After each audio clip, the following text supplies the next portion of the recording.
Quando a gente ouve a palavra ufologia, né, logo vem à cabeça luzes misteriosas no céu, teorias da conspiração, mas e se a gente deixar de lado um pouco a crença, a ficção e olhar só para os fatos? O que sobra? Sobra uma história. E uma história fascinante, com pontos de partida muito claros. É para lá que a gente vai agora, para descobrir como tudo isso realmente começou. Essa imagem, a do disco voador, ela está tão presente na nossa cultura, no nosso imaginário, que a gente quase esquece de perguntar de onde ela veio. Essa forma icônica, no fundo, representa uma das perguntas mais antigas que existem. Será que tem mais alguém por aí? Então, a questão é essa.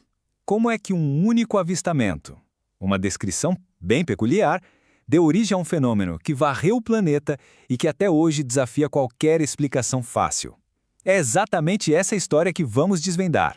E a nossa jornada começa num momento bem específico, o verão de 1947. Foi ali que, em questão de poucas semanas, dois incidentes que não pareciam ter nada a ver um com o outro acabaram se chocando e criando a faísca que incendiou a imaginação do mundo inteiro. Vamos tentar imaginar a cena. Estamos em junho de 1947.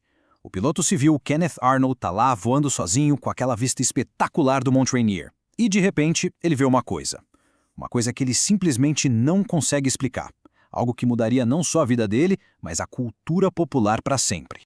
E o ponto crucial aqui não é exatamente o que o Arnold viu, mas como ele descreveu. Ele não falou em naves, em foguetes, nada disso. Ele usou uma imagem super simples, bem visual. Os objetos se moviam como pires saltando sobre a água. Essa frase mudou tudo. E aí, claro, a imprensa entrou na jogada. A descrição, pires saltando, foi talvez mal interpretada, ou, quem sabe, transformada poeticamente em discos voadores. Uma simples descrição de movimento acabou virando a definição de uma forma, e assim, quase que por acidente, nasceu um dos termos mais icônicos do século XX. Pronto. A semente da dúvida estava plantada. E bastaram algumas semanas para que, lá no calor implacável do deserto do Novo México, essa sementinha de curiosidade brotasse e virasse uma floresta densa de teorias da conspiração. E aqui está o coração do mistério de Roswell. É essa contradição que não faz sentido. Em um primeiro momento, os militares anunciam cheios de orgulho que recuperaram um disco voador. Horas depois, a história oficial muda completamente para um balão meteorológico. É essa mudança brusca, essa retratação que explica por que a gente ainda fala de Roswell até hoje. E essa nova versão não acalmou ninguém, pelo contrário. Foi como jogar gasolina no fogo. A pergunta que todo mundo se fez foi: por que mudar a história tão de repente? E foi exatamente nesse momento que nasceu a ideia do acobertamento governamental, uma noção que viraria o pilar de toda a ufologia. Bom, a essa altura a caixa de Pandora já tinha sido aberta, os avistamentos começaram a pipocar por todo o país, a pressão pública aumentou e o governo percebeu que não dava mais para simplesmente ignorar o assunto. Era hora de dar uma resposta oficial, e essa resposta veio com um nome: Projeto Livro Azul. A escala da coisa era impressionante. Por quase 20 anos, a Força Aérea dos Estados Unidos investigou mais de 12 mil relatos de OVNIs. Foi um esforço gigantesco para tentar encontrar respostas, e eles conseguiram explicar a maioria. Claro, eram balões, aviões, fenômenos atmosféricos. Mas, no final das contas, sobraram 701 casos. 701 que permaneceram oficialmente não identificados. E esse número virou um grito de guerra para os pesquisadores.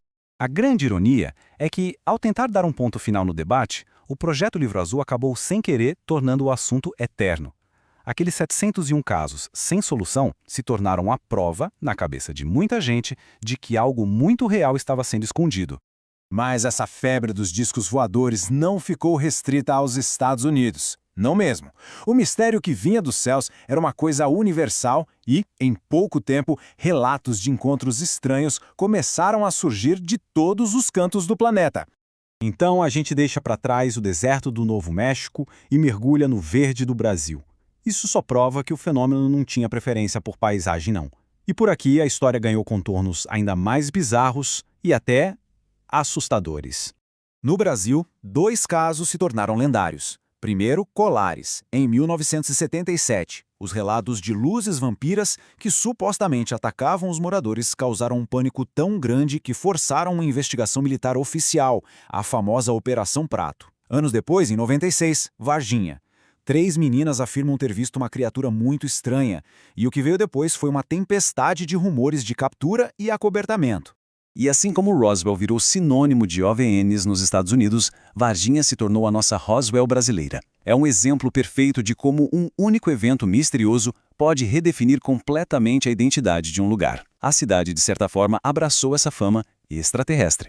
De volta aos Estados Unidos, o epicentro de todo esse segredo e da mitologia moderna da ufologia não é bem uma cidade. É um pedaço de deserto, cercado e vigiado 24 horas por dia. Área 51. Só o nome já tem um peso, né? Para o governo, é um campo de testes para tecnologia aeroespacial de ponta. Para o resto do mundo, bom, é o lugar onde os segredos alienígenas são guardados. A verdade e a lenda são separadas por uma cerca no meio do deserto. O que alimenta a lenda da Área 51 não é o que a gente sabe sobre ela, mas justamente o que a gente não sabe. Esse silêncio oficial, essa falta de informação, criou um vácuo. E esse vácuo virou uma tela em branco perfeita para a imaginação popular pintar suas teorias mais fantásticas e seus medos mais profundos.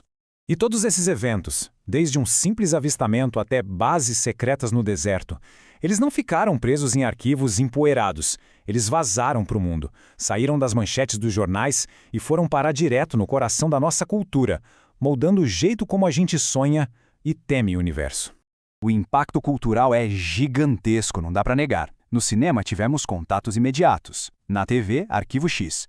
Mas o efeito vai além do entretenimento.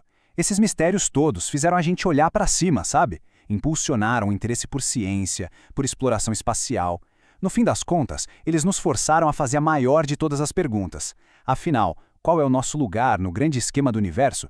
Graças a essas histórias todas, o céu noturno nunca mais foi visto da mesma forma. Onde antes a gente via só pontinhos de luz, agora a gente vê pontos de interrogação.